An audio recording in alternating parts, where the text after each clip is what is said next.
नमस्कार सभी छात्र छात्राओं को नमस्कार। आज हम अपनी इस ऑनलाइन वीडियो की श्रृंखला को आगे बढ़ाते हुए बीए थर्ड ईयर हिंदी साहित्य के प्रथम प्रश्न पत्र के अंतर्गत हालाबाद को पढ़ेंगे।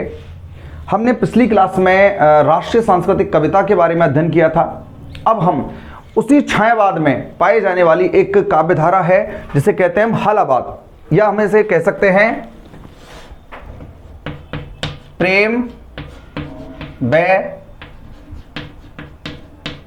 मस्ती का काव्य। प्रेम मस्ती का काव्य। अब जो ये हालाबाद है या हमारी राष्ट्रीय सांस्कृतिक कविताएं हैं, ये किस में सम्मिलित हैं? ये छायावाद के उसी युग में सम्मिलित की जाती हैं। छायावाद अपने आप में एक बहुत ही विशेष युग रहा है। साथ ही उसके साथ राष्ट्रीय सांस्कृतिक कविता का एक स्वर चलता है, तो दूसरी ओर कवियों का एक ऐसा भी वर्ग था जो संसार से दूर रहना चाहता था, संसार से विरक्ति प्राप्त करना चाहता था और अपने व्यक्तिगत विरह को, अपने व्यक्तिगत जो दुख था उसे प्रकट करने का कोई मार्ग खोज रहा था। तो ऐसे कवियों को किसमें सम्मिलित किया गया है? प्रेम में मस्ती के काव्य में, हालाबाद में। हालाबाद का समय देख लेते हैं। हालाबाद का समय है 1933 से 36 तक। 1933 से 1936 तक का इसका समय माना जाता है। बहुत कम अवधि का रहा है और कुछ चर्चा में अवश्य रहा है, लेकिन इतना ज्यादा महत्वपूर्ण यह काल कभी नहीं बना है। क्यों? क्या कारण था? देखिए, हमने पिछली क्लास में पढ़ा है राष्ट्रीय सांस्कृतिक कविता के बारे में कि जहां छायावाद में एक और प्रणय के गीत थे, प्रकृति का सौंदर्य था, वहीं और कवियों का एक वर्ग राष्ट्र में होने वाली जो परिवर्तन है, हमारे देश में होने वाले संघर्ष हैं, उनके लिए आम लोगों को जागृत कर रहा था। तो वहीं एक और एक ऐसा वर्ग भी था कवियों का जो अपने व्यक्तिवादी प्रेम को, दुख को प्रकट करने का कार्य कर रहा था। अब ये व्यक्तिवादी दुख क्या था? इनका जो दुख था, इनका जो विरह था, वो कैसा था? संसार से जुड़ा हुआ नहीं था, संसार का नहीं था। क्या था? अपना व्यक्तिवादी था, स्वयं का था। अब स्वयं के दुख को प्रकट करने का एक साधन इन्होंने ढूंढा, एक मार्ग ढूंढा, और इन कवियों के वर्ग को क्या कहा गया? हालाबाद कहा गया। जैसा कि नाम से आपको पता लग रहा है, ये कैसे कवि थे?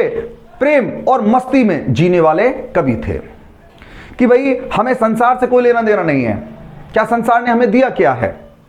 क्योंकि ये कभी कहीं ना कहीं किसी ना किसी इस प्रकार की घटना से गुजर चुके थे, या तो किसी की पत्नी का देहांत हुआ था या कोई प्रियजन इन्हें छोड़कर गया था। तो उसके कारण इनका जो हृदय था दुखी था और उन उद्गारों को प्रकट करने के लिए ये अपना काव्य लिख रहे थे। इनके काव्य में संसार से विरक्ति दिखाई देती है, क्योंकि ये संसार को ज्यादा महत्व नहीं देते, कि कहते हैं कि भाई संसार से हमें कोई लेना देना नहीं है, तटस्थता रखते हैं, हम अपनी मस्ती में, अपने स्वयं में जीने वाले व्यक्ति हैं। साथ ही इनके काव्य में पलायन का स्वर मिलता है, अर्थात संसार से विरक्ति रखना चाहते हैं, दूर जाना चाहते हैं, एकांत में प्राप्त करना चाहते हैं। तो इस प्रकार का जो यह काव्य धारा है, यह कुछ समय तक इसने युवाओं को अपनी ओर आकर्षित किया, युवाओं के लिए थोड़ा सा कुछ समय के लिए चर्चा का विषय बना, लेकिन ज्यादा समय यह काव्यधारा नहीं चर्चित हो पाई। हालाबाद के प्रवर्तक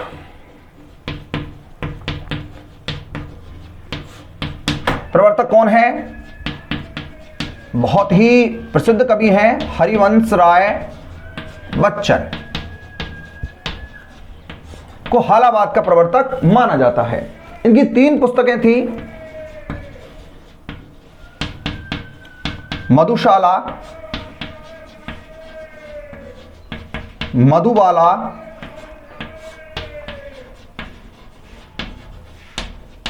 मधुकलश, जो इस काल में लिखी गई थी। इन पर क्या था? हरिवंश राय बच्चन पर, इन कवियों पर उमर खय्याम,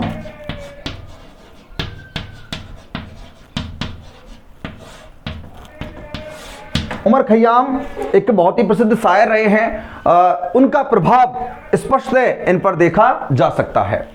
अब जो हालाबाद के प्रवर्तक कौन है? हरिवंश राय बच्चन है। इनकी कौन कौन सी कृतियां हैं? मधुशाला है, मधुबाला है और मधुकलश है।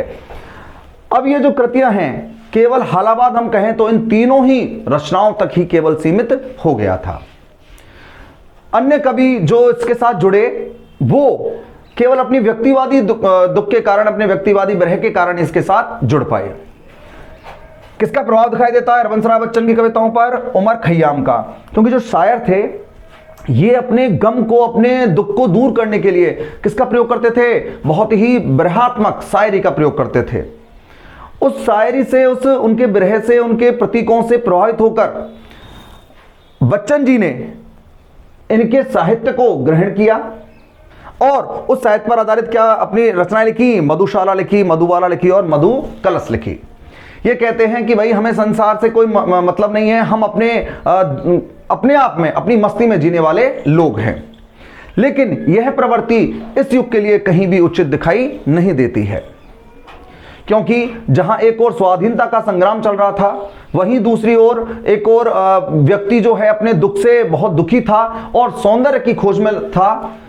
दूसरी ओर व्यक्ति अपना अस्तित्व खोज रहा था। वहीं इन कवियों ने किसके? अपने प्रेम और मस्ती के काव्य को ही सर्वोपरि समझा है। तो यह जो काव्य है, प्रेम और मस्ती का काव्य है, ये किससे जुड़ा हुआ है? हालावाद से जुड़ा हुआ है। इसके प्रवर्तक कौन है? हरिवंश राय बच्चन हैं। कौन कौन सी रचनाएं इनकी? मधुशाला है, मधुबाला है और मधु कलश है। इनकी रचनाओं पर किसका प्रभाव दिखाई देता है? उमर खय्याम का प्रभाव हमें दिखाई देता है। हालावाद का समय क्या रहा है? 1933 से 36 तक का समय किसका माना जाता है? हालावाद का माना जाता है। अब हालावाद की प्रवृत्तियों के आधार पर हम समझेंगे कि हालावाद क्या रहा है, या प्रेम और मस्ती का काव्य की जो विशेषताएं हैं वो किस प्रकार की रही हैं। सामान्य परिचय देखा हमने, कब से आरंभ होता है? 1933 से 36 तक का समय किसका माना जाता है? हालावाद का। कैसा काव्य है? प्रेम और मस्ती का काव्य है। किस प्रकार की कविता लिखी गई है? व्यक्तिवादिता से जुड़ी हुई कविता का स्वर हमें यहां दिखाई देते हैं। कवियों का स्वरूप क्या था? अपने आप में मस्त रहने का, संसार से विरक्त होकर अपने आप में ही जीने का उनका मुख्य स्वर यहां पर पाया जाता है। अब इनकी प्रवृत्तियों के बारे में हम देखते हैं, उसके आधार पर इस प्रेम और मस्ती के काव्य का हम अध्ययन करेंगे।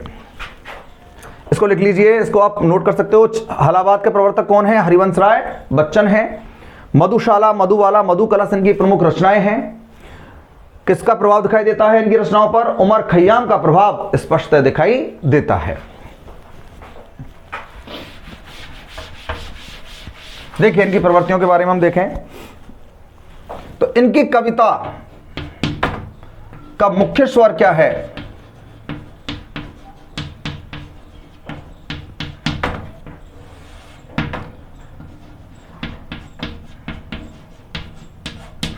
व्यक्तिवादिता का स्वर। ये समाज की कल्पना में विश्वास नहीं रखते हैं, समाज के स्वर के साथ स्वर मिलाने में विश्वास नहीं रखते हैं। ये क्या है?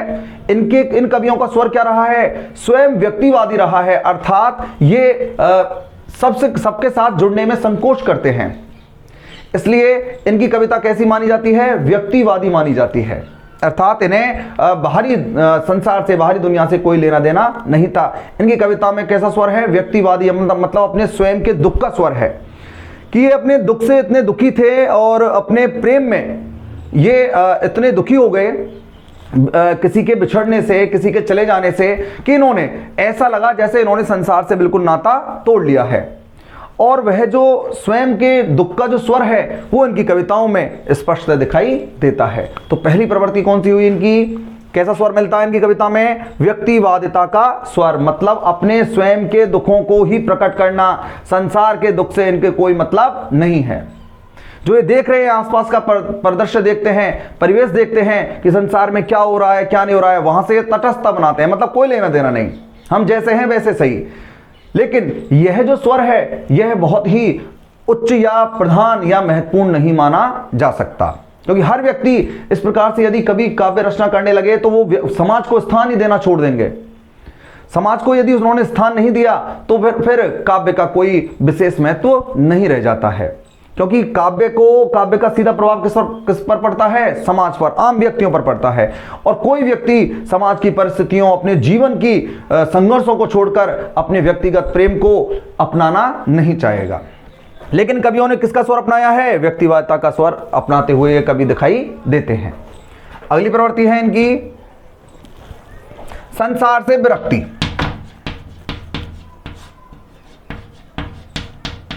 से विरक्ति, ये क्या कहते हैं भाई? संसार से क्या पाई जाती है इनकी? विरक्ति, कि भाई ये संसार से हमें कोई लेना देना नहीं है और संसार में लेना देना, एक मिनट इनका देखते हैं। संसार से विरक्ति अर्थात ये संसार से अपने आप को क्या रखना चाहते हैं? दूर रखना चाहते हैं कि भाई जो सांसारिक मोह माया है ये हमारे कुछ काम की नहीं है। हम अपने आप में व्यक्तिगत रूप में जीने वाले व्यक्ति हैं और संसार के कर्तव्यों का, संसार के जो अपने समाज के जो कर्तव्य हैं उनसे ये दूर जाना चाहते हैं, विरक्ति प्राप्त करना चाहते हैं और अपने ही निर्मित काल्पनिक संसार में ये जीना चाहते हैं। इसलिए इनके कविताओं में क्या मिलती है? संसार से विरक्ति हमें दिखाई देती है। जैसे कि हम देखते हैं कुछ पंक्ति, मैं स्नेह सुरा का पान किया करता हूं, कुछ पंक्ति है जो इनकी विरक्ति को स्पष्ट करती है। मैं स्नेह सुरा का पान किया करता हूं, मैं कभी न जग का ध्यान किया करता हूं। मैं स्नेह सुरा का, हमने बात की थी मधु कलश मधुवाला, अर्थात किसमें? मस्ती में जीने वाले जो कवि हैं उनकी पंक्तियां भी वहां कहीं ना कहीं उनके इस भाव को स्पष्ट करती हैं। मैं स्नेह सुरा का पान किया करता हूं, मैं कभी न जग का ध्यान किया करता हूं। जग से, संसार से कोई मतलब नहीं है। जग पूछ रहा उनको जो जग की गाते, जग पूछ रहा उनको जो जग की गाते, अर्थात इन्हें क्या परेशानी है संसार से, क्योंकि इन्हें जो सम्मान या जो समय या जो इनको स्थान मिलना चाहिए था उससे क्या है, ये वह स्थान या वह सम्मान इनको समाज में नहीं मिल पाया। तो उससे क्या हुई? उससे इनको क्या हुआ? विरक्ति हो गई। किससे विरक्ति हो गई? संसार से। तो जग पूछ रहा उनको जो जग की गाते, मैं अपने मन का गान किया करता हूं, अर्थात संसार से अब मुझे कोई लेना देना नहीं है, क्योंकि इन्हें संसार में जो स्थान मिलना चाहिए था, समाज में जो स्थान मिलना चाहिए था वो इन्हें प्राप्त नहीं हुआ। इसलिए वहां से क्या हुई? थोड़ी उनको विरक्ति हुई और वह विरक्ति इनके काव्य में हमें स्पष्ट दिखाई देती है। अगली प्रवृत्ति देखते हैं इनकी प्रणय भावना।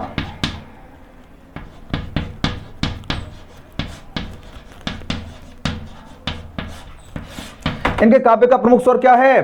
प्रणय भावना है कि अपने प्रेम को, अपने बीते हुए जो प्रेम था जिससे ये दूर हो चुके थे, उस प्रेम को अभिव्यक्त करने का ये बहुत ही अच्छा माध्यम हालावाद को मानते हैं कि अपने प्रेम में खाई हुई जो उनकी चोटें हैं या जो दुख है उसको व्यक्त करने का बहुत ही अच्छा माध्यम इन्होंने इस काव्य को चुना है। इस काव्य के माध्यम से अपनी प्रेम भावनाओं को अभिव्यक्त करने का इनका महत्वपूर्ण कार्य रहा है। तो कौन सी भावना मिलती है इनके काव्य में? प्रणय भावना हमें दिखाई देती है। अगली कवि विशेषता है इनकी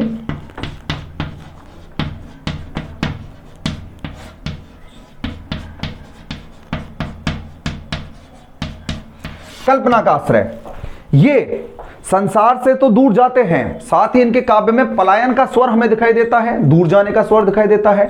अब दूर जाकर ये कैसा संसार निर्मित करते हैं? कल्पना पर आधारित एक ऐसा समाज, ऐसा संसार निर्मित करते हैं कि उस कल्पना से ये दूर जाना नहीं चाहते। इसलिए किसका आश्रय लेते हैं? कल्पना का। क्यों? वह कल्पना क्या थी? वह कल्पना इनके प्रेम को तृप्त करने वाली थी, इनके विरह को, इनके दुख को क्या करने वाली थी? तृप्त करने वाली थी। उस कल्पना के काल्पनिक संसार में रहकर ये अपने आप को क्या समझते हैं? सुखी समझते हैं कि भाई ऐसा हमारे साथ ऐसा होना चाहिए था या ऐसा हमें प्राप्त होना चाहिए था। तो उन अतृप्त इच्छाओं को किससे पूरा करते हैं? ये अपनी मन की अतृप्त इच्छाओं को कल्पना के द्वारा ये पूरा करने का प्रयास करते हैं। इसलिए इनके काव्य में क्या मिलता है? कल्पना का आश्रय इनके काव्य की प्रमुख विशेषता बन जाती है। अगली प्रवृत्ति देखते हैं अंतर्वेदना का स्वर। दिख रहा है यहां पर, सॉरी,